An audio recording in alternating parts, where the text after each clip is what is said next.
Ang mabuting balita ng Panginoon ayon kay San Lucas. Papuri sa iyo, Panginoon. Si Maria ay nagmamadaling pumunta sa isang bayan sa kaburulan ng Huda. Pagdating sa bahay ni Zacarias, binati niya si Elizabeth. Nang marinig ni Elizabeth ang bati ni Maria, naggagalaw ang sanggol sa kanyang tiyan. Napuspos ng Espiritu Santo si Elizabeth. At buong galak na sinabi, "Pinagpala ka sa mga babae, at pinagpala rin ang dinadala mo sa iyong sinapupunan. Sino ako upang dalawin ng ina ng aking Panginoon?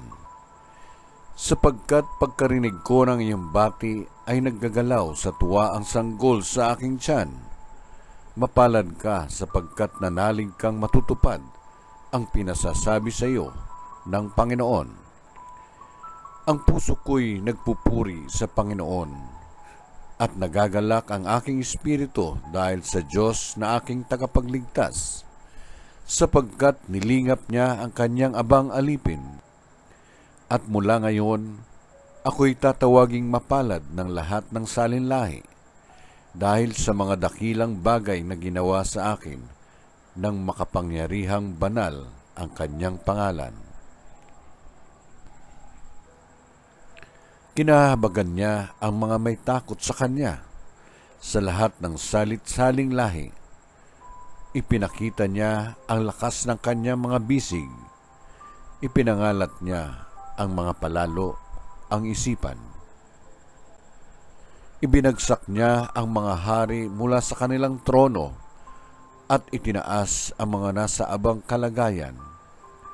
Binusog niya ng mabubuting bagay ang mga nagugutom at pinalayas niyang wala ni anuman ang mayayaman. Tinulungan niya ang kanyang bayang Israel bilang pagtupad sa pangako niya sa ating mga magulang, kay Abraham at sa kanyang lahi, magpakailanman.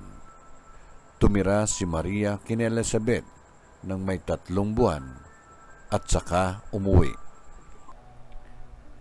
Ang mabuting balita ng Panginoon. Pinupuri ka namin, Panginoong Jesucristo.